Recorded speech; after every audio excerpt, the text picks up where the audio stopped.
Welcome to MapleWoodian.com podcast. We have on the phone Filipbondy. How are you doing, Mr. Bondy? I'm doing fine. Thanks for having me, John. No, good to be here. Of course, you're a longtime columnist for the New York Daily News and author. You've covered everything from baseball to Olympics to World Cup and Wimbledon. And I know we're actually talking to you while you're at Wimbledon in early July. But we wanted to have you on because you'll be appearing at Word's Bookstore later this week to sign copies of The Pine Tar Game, your new book on the game, of course, from 1983, the Royals and Yankees, the famous Pine Tar Game where George Brett had a home run taken away and then returned later on. The full name of the book, of course, The Pine Tar Game, the Kansas City Royals, the New York Yankees, and baseball's most absurd and entertaining controversy.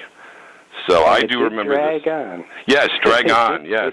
It was not just one game. It dragged on for more than a month, for about a month afterwards, and the ramifications just kept going. So, yeah, it was a real event way back when. Now, for those who don't recall, I mean anyone who's under 30, this was July 24th, 1983. It was a Sunday afternoon, Yankees and Royals game. I remember watching, and to be honest, I'm a big Yankee fan, so I was very happy that George Brett was called out. But why don't you remind people who may not have been watching or know about the game or were too young to remember exactly what happened in that moment, and then we'll talk about sort of the other elements of the book around it. Sure. Well, the Yankees were actually playing fairly good baseball at the time. They were on a streak. They were in contention in a very tight American League East race, and they were leading the Royals by a run going into the ninth inning. The Royals got one man on base. UL Washington squibbed a little infield single, so he got on first base. So here they were, 2 outs, Yankees leading by 1 run, and Goose Gossage, the great fireballing reliever, pitching for the Yankees against the best hitter in baseball, George Brett. And Brett nailed a fastball that sailed a little farther out than Goosage had wanted it to go. He wanted it, as he said, he wanted to bury it in his neck, in Brett's neck. It didn't work out that way. The ball sailed out a little too far, and Brett just nailed it and hit it out of the park, hit it to right field over the fence. He rounds the bases. The Royals think they have a 1-run lead. Since it's at Yankee Stadium, the game would not be over at that point. But Billy Martin comes out, the manager of the Yankees, and he protests and says that Brett hit the ball with a baseball bat that had pine tar on it for more than 18 inches past the handle. The umpires measure it against home plate. They call Brett out. He comes storming out in one of the most famous tantrums you'll ever see on YouTube if you want. Yes, it's worth a look. And the Yankees win because that was the 3rd out. It was sort of the ironic game-losing home run. So that was the event, and then of course the Royals protested. They appealed, and they won the appeal. It was reversed, and they had to come back almost a month later and finish the game, which the Royals did win. And they came back, I believe it was August 18th, later that season, and they replayed the game. I remember the Yankees charged admission to this last inning, I believe. It was something like $5 or something. I mean, it was even less than that. It was even more absurd, I thought. Yeah. It was only like it's in the book, and now I can't remember the exact price, but it was in the low, $2.50 kind of figure. They charged admission, and not many fans came. Nowadays, the place would have been jammed for such a novelty thing. True. But back then, it really, you only had a few hundred fans come to see the last inning replayed. The Yankees had tried to have that stalled. They stalled. They didn't want to replay that inning, obviously, so they attempted through the court system to have an injunction against the resumption of the game, claiming that it was a security risk, which was absurd. And eventually a judge just said, play ball, and they had to play it out.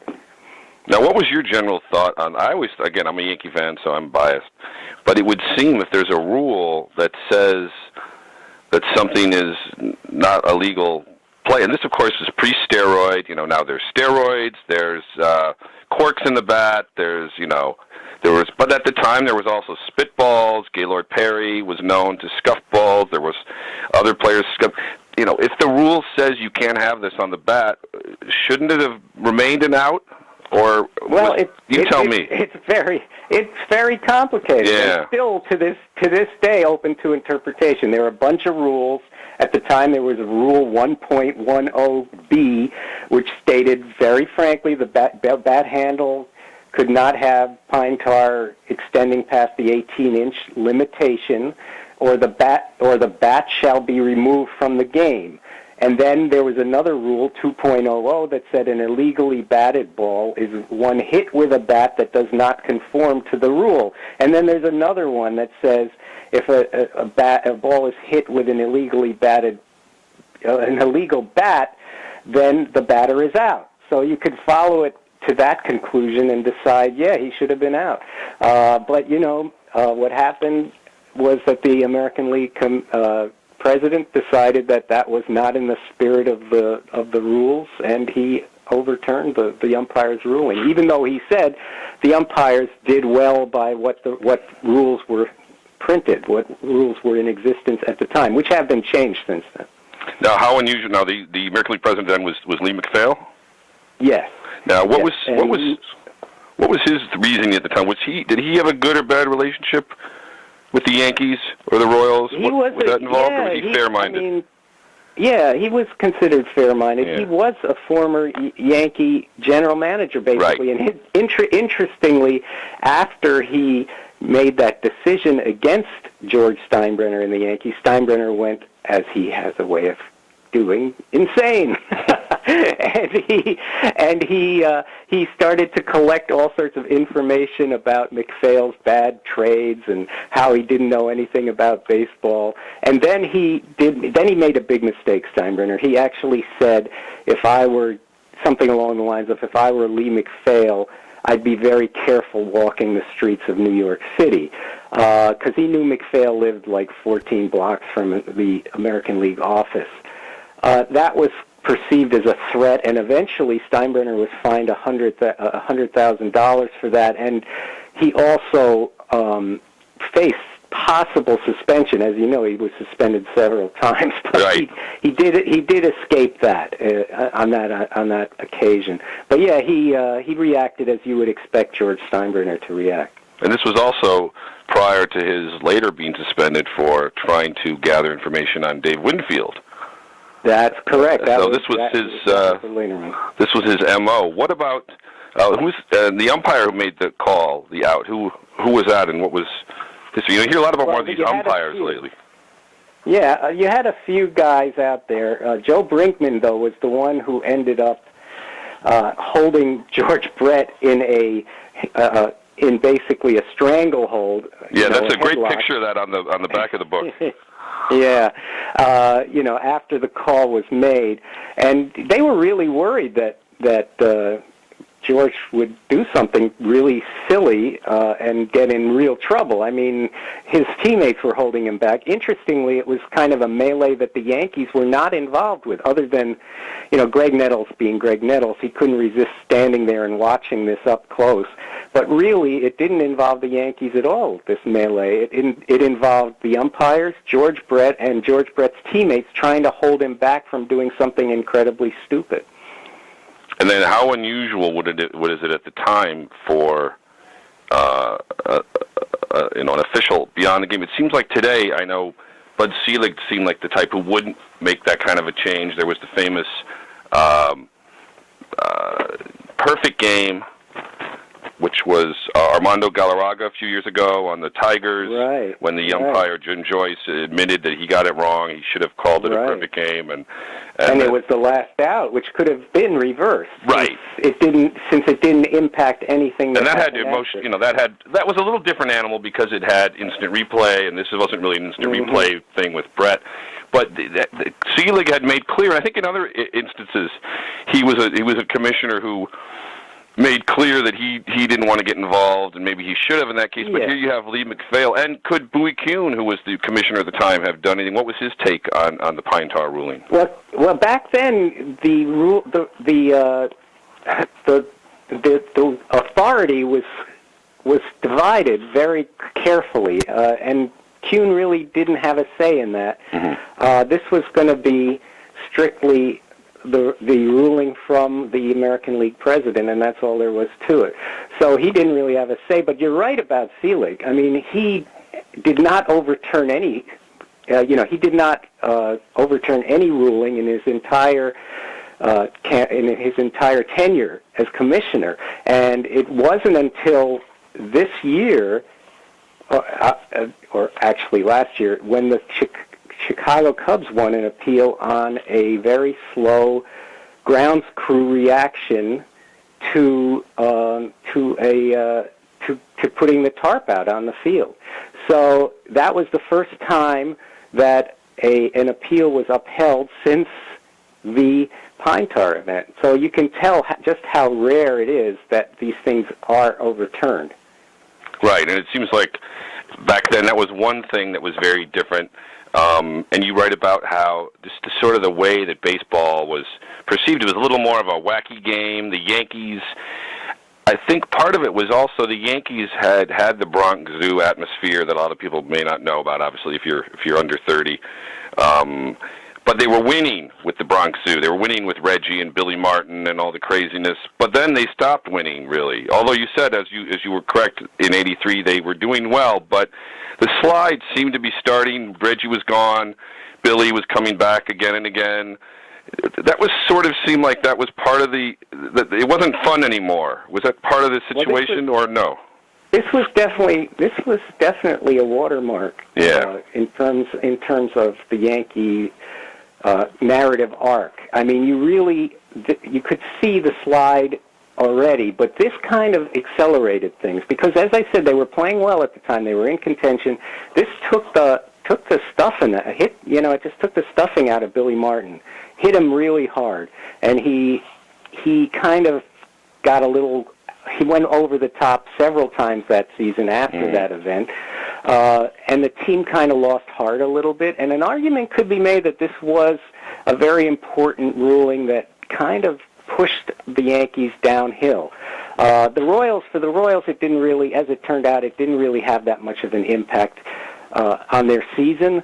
They had their own troubles at the time. They were involved in a big drug scandal. Although back then the drug was cocaine. It wasn't. Yes. It wasn't steroids. So you had the Royals troubled with that, and the Yankees were just a mess. I mean, crazy things were happening. Billy Martin was doing insane things, which I detail in the book a bit. But I mean, things were happening like Dave Winfield killing a seagull in the air, Billy Martin passing notes to his girlfriend from the dugout into her sandal, destroying urinals and just it was a nutty time, a kind of thing that you wouldn't see now. But yeah, I think that when we look back on that time, we look back on it nostalgically because we think of cheating in a different way now. We think of cheating not with Vaseline and Super Bowl bats or corked bats or pine-tarred bats. We think of it as steroids. We think of it now as hacking into the Houston Astros. I know. I'm waiting for that'll be the next book someone has to write, or the next the next team that gets caught doing that. And it's funny you mentioned at '83 kind of was it was both the, like you said, the Dave Winfield. For those who don't know, he was playing a game in Toronto and throwing balls in the outfield. They were playing catch, and he accidentally hit a seagull and was arrested.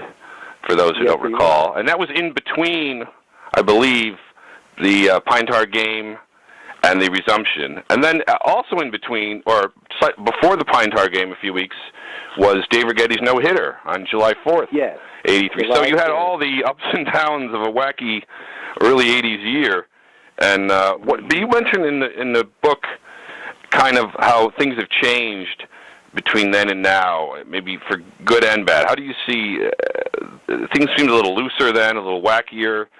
Is that good or bad that things are kind of different, or have we lost some of that charm? Well, we definitely have lost some of the innocence, right? Yeah. I mean, there's no doubt about that. As I mentioned, the forms of cheating back then were kind of primal compared to what they are now.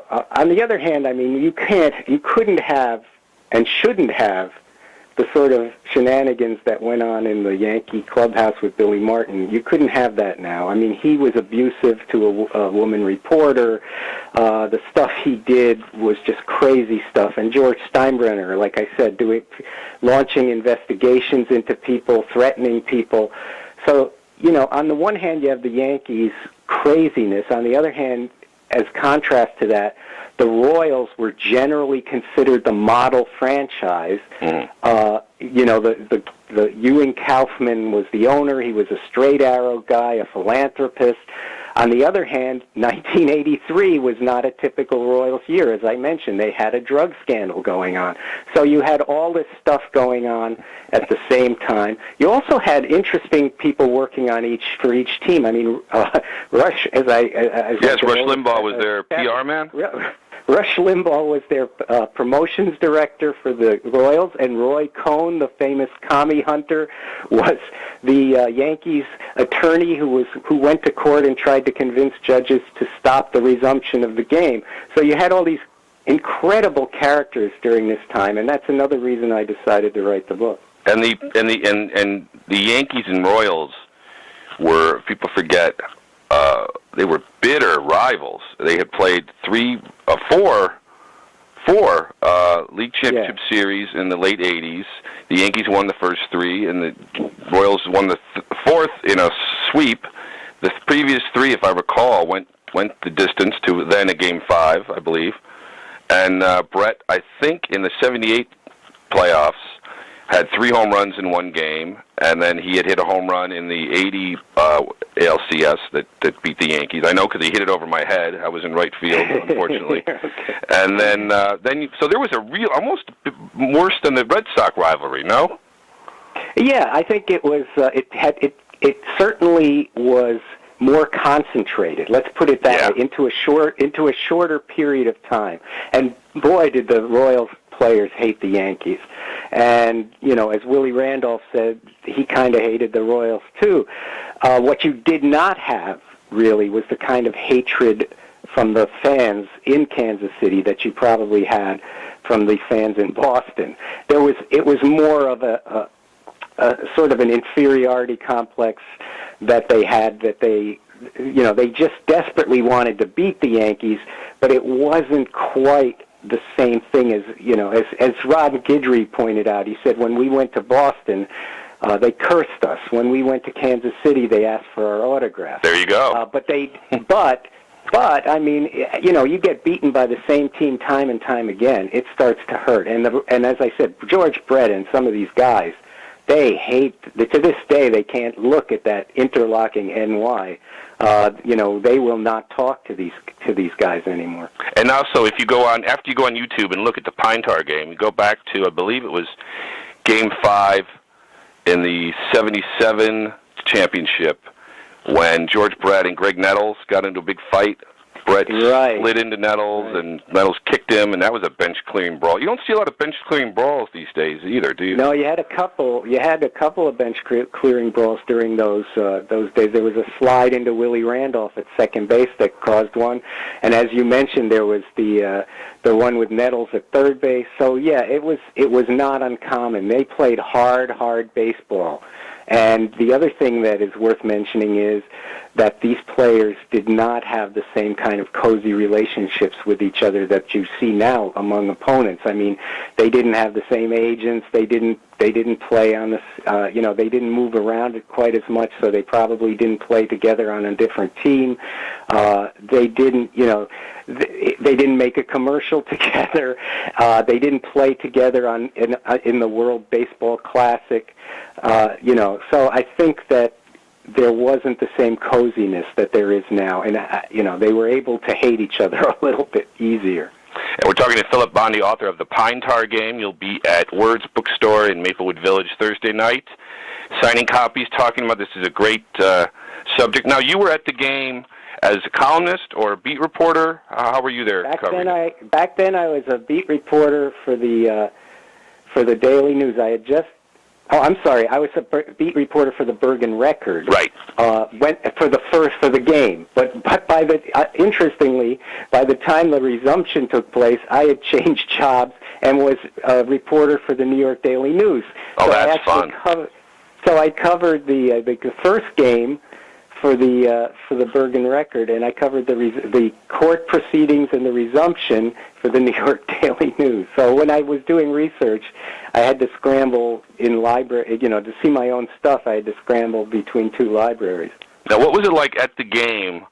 Obviously, there was a regular game going on until this occurred, and what was sort of the feeling among the writers and the atmosphere? And then after the game, in the clubhouse, talking to the players, was it madhouse, or did both sides kind of just accept it? What was sort of the follow-up, as the game ended and the aftermath? Well, Billy Martin, of course, was like the cat who swallowed the canary. He was thrilled to death. Yeah. The Yankees clubhouse was easy. Yeah. The tough thing was the Royals clubhouse. They closed it for a while. Wow. Until Dick Hauser could calm himself, because that was something that the public relations director, Dean Vogelard, did not want to open up the clubhouse too early and let reporters talk to Hauser at his angriest, because he could get pretty angry. By the time they opened it, he had calmed down somewhat, but Brett made himself available, and he had calmed himself somewhat, certainly from when he was a complete maniac, raging bull out there. So he talked to us, and he basically said that if they suspend me, they suspend me. But I've never heard of such a thing, and he was talking rationally at that point. He wasn't the same man who had charged out and was being held by Joe Brinkman. Now, if he's called out, but he did charge out and physically try to attack. Like you mentioned, that could have been a suspension or a fine for that, or could no? Have been. Yeah, absolutely. Instead, all that was done to him was that he was suspended for the resumption. So he didn't even bother to go to the Yankee Stadium for the resumption. He sat in a restaurant and watched it on television with another friend of his near Newark Airport. Oh my God, that's funny. He never bothered to go to the resumption because he figured he couldn't play anyway. Now the resumption were the Royals in town for another series, or they came in just for the resumption? No, they had to. It was all. They didn't know whether this thing was going to go through or not until the last minute, because, as I mentioned, Roy Cohn was stalling, dragging this through the court systems. And until hours before the resumption, the Royals weren't sure this was going to get played. But they had to make a decision. They were flying. They were going to go to Baltimore, and they decided, what the heck, let's let's land in Newark and go to the ballpark and see what happens. And sure enough, they landed, and it was, as they landed, the decision was made to replay the game. Now this is also not to resume the game. And but the Yankees fought the resumption pretty hard, correct, or no? Yeah, as I mentioned, Roy Cohn dragged it through the courts. His tactic was always stall, and they were hoping they could stall right through the whole season. They had a couple of fans who also sued on their on the same side, who were claiming that the game shouldn't be resumed for one reason or another. So they kind of piggybacked those lawsuits, and it looked for a while like they might win. But when it went to in fact, a Bronx judge ruled that the game should not be resumed. But in the last day, on the day of the game, it went to a Manhattan appellate court, and there it was ruled. Judge Sullivan said, "Play ball," and then the Yankees had to do it. There was no way out. I would imagine, there's so much money spent on this. There's money spent on legal fees and lawyers, and then you said Steinbrenner himself was later fined, $100,000 for his own investigation. Yeah. It was probably more trying to avoid a precedent that this could be done again and again, or why would they fight so hard over this one game that, in the end, I don't think anyone won or lost their division by this one game, no? Well, they didn't know that, though, did they? That's Like true. I said, the standings at the time were incredibly claustrophobic. Like 3 games separated first from fourth place, or even less than that, fewer than that. I'd have to look it up again. But so this game was deemed important, and what they wanted was if they could push it to after the season is done, then take a look, and maybe it wouldn't have to be replayed at all. Or resumed at all, but they couldn't stall until then, and so it just had to be done. But the fact is that it was an important game for the Yankees at the time. Now, you're right, at the end of the season, when you look at the final standings, it doesn't look that important. They faded. But they faded in part because of what happened, because they kind of took the heart out of Billy Martin, who really lost it after this. Right, he'd been brought back. I think this was his 3rd round as Yankee manager. Yeah. And then he came back a few more times, and sadly he died just 6 years later in a car accident. And then Steinbrenner obviously went on to more fame and fortune. But the '80s was a real downtime. Again, Yankee fans today, my kids are spoiled with all the success they've had in their time. But the '80s was a real downtime. Although, as Yes Network always tries to remind you, the Yankees had more wins in the '80s than any other team, despite not really doing well in the postseason. But what do you think? Now, this is 32 years later. Why did you want to write it at this time? I think it's a great story for a lot of people who don't know about the Yankees of the day. Why did you want to put this story out there today?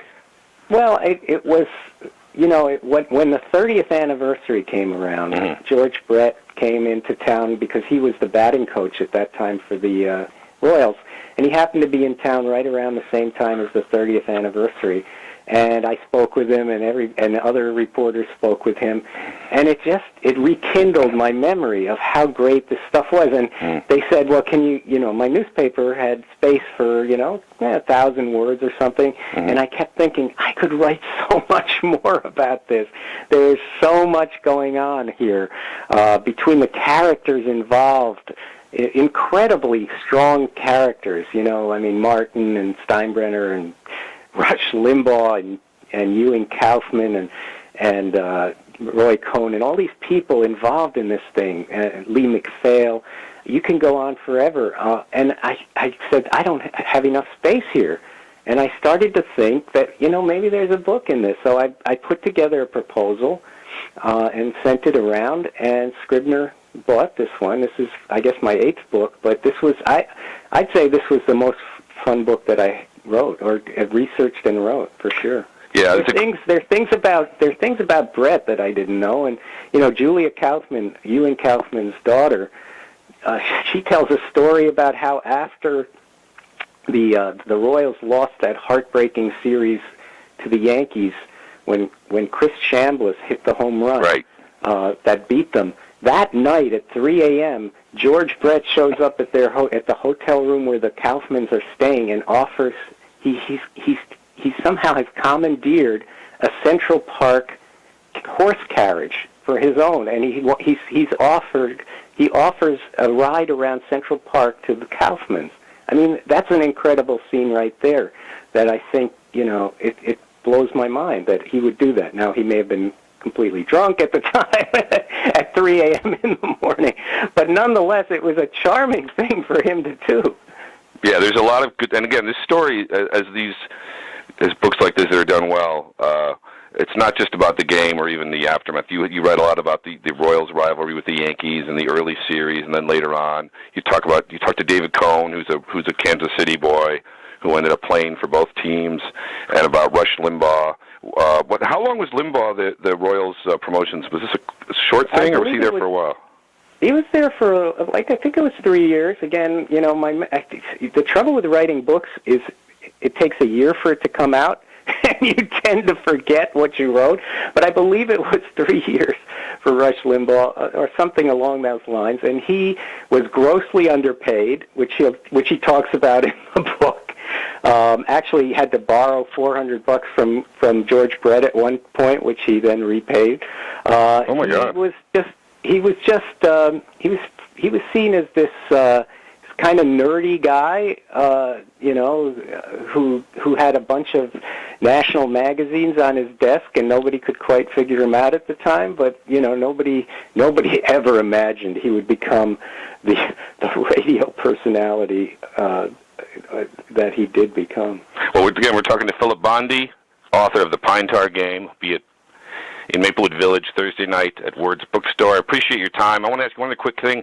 Since you did cover New York sports at the time in the Yankees, what was your general take on, I'll ask you about both of them, on Steinbrenner and Billy Martin? First on Steinbrenner. This is a time a lot of people don't remember.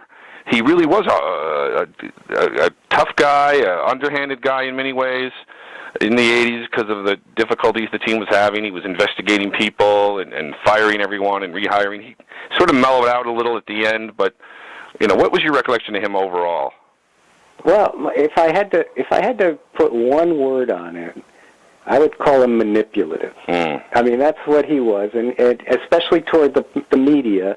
If you wrote something bad about him, the next day he would leak something to your arch rival. Wow. That's the sort of thing he would do, and he was very good at it. And believe me, we do miss him to some extent because he just made headlines for us. And you can't pay for that kind of stuff.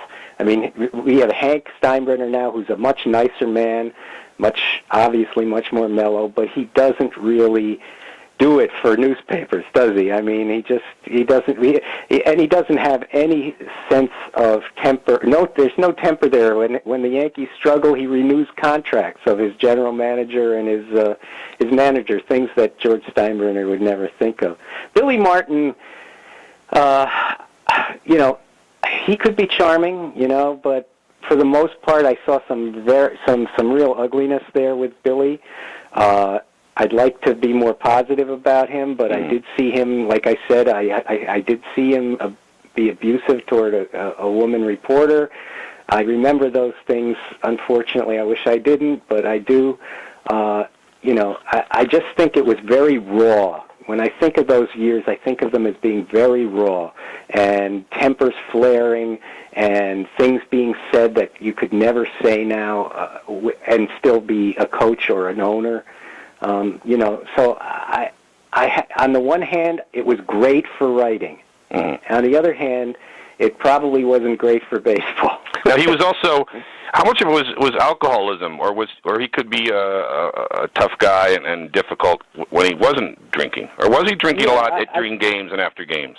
Yeah, I think we're talking about Billy now, not yes. George. No, Billy. Let's be clear. Yeah, but Billy, he had real alcohol, real drinking problem, and that was part of it.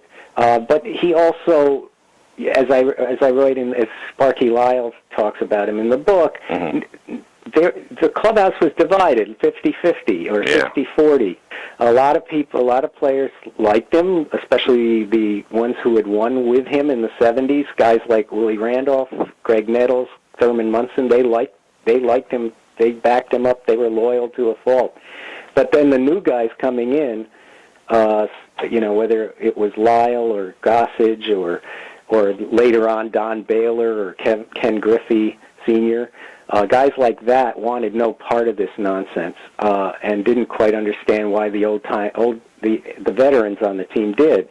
It was a divided clubhouse with him, and the thinking was if he said one thing to you, you didn't really know. If he, as Sparky Lyle said, he would tell somebody, "You're going to be in the game. You're going to start tomorrow." And the guy would come in all hyped up, and then he'd read the lineup card, and he wouldn't be starting. So nobody really knew how much of that was just, whether it was Billy just out and out lying, or whether it was the drinking that was talking. There's a lot of ifs there. He also had his favorites, but did he have his favorites any more than any other manager, or was it more explicit? I think so. Only because he was so divisive. So not every manager is quite that divisive. You're right. Every manager has his favorites, but I don't think they treat their non-favorites and their favorites quite as differently as Billy did. Let me ask you one other thing. The other thing that I think played into it, you tell me this, was the whole tabloid war. Obviously, there's a tabloid war now in New York, but the whole media landscape is different than it was then. But that was the New York Post, the Daily News. They were battling the sports. You know, you talk about that. That's really where the tabloid phrase comes from. And when you had this kind of behind-the-scenes battling, did that play into it a lot more than it might have today? In terms of the way the game was covered and the news of the game was covered? I think, you know, when newspapers were king back then, and George Steinbrenner knew that, again, he would play one tabloid against the other. There was also Newsday was a factor back then, too. So, yeah, we covered these things. We were dizzy from the coverage that we were kind of, we'd go from one day to the next, and we'd just be kind of rocked back and forth by the news of the day. The Yankees were on the back page virtually every single day. Nowadays, it's also, and this is a factor, we've changed, our whole culture has changed a little. We're more of a football country than we were back then. Back then, we were definitely a baseball country. Now, New York is a baseball city, and it still is a baseball city, but you can see the NFL making inroads into that. The NFL, the Giants and Jets are on our back pages now much more than they used to be. It used to be virtually Yankee monopoly on our back pages. And also at the time, 83, was when the Mets were just starting to get good. So that kind of played into it a little, right? Wasn't it Strawberry? Darryl Strawberry was a rookie that year? Or the following year? And, you know, the Mets took over New York. Yeah. But that came in the mid to late 80s. And right. George Steinbrenner was suspended during a period where he was a non-factor, and that sort of allowed the Yankees to regroup and to come back as strong as they did. Excellent. Well, again, we've been talking to Filipbondy, author of The Pine Tar Game. He'll be at Maplewood Village, at Words Bookstore, Maplewood Village, on Thursday night. We thank you. I know we've kept you probably longer than we were supposed to, but this is such a great topic. The book is really a great read on not only the baseball of the times, but this really wacky story.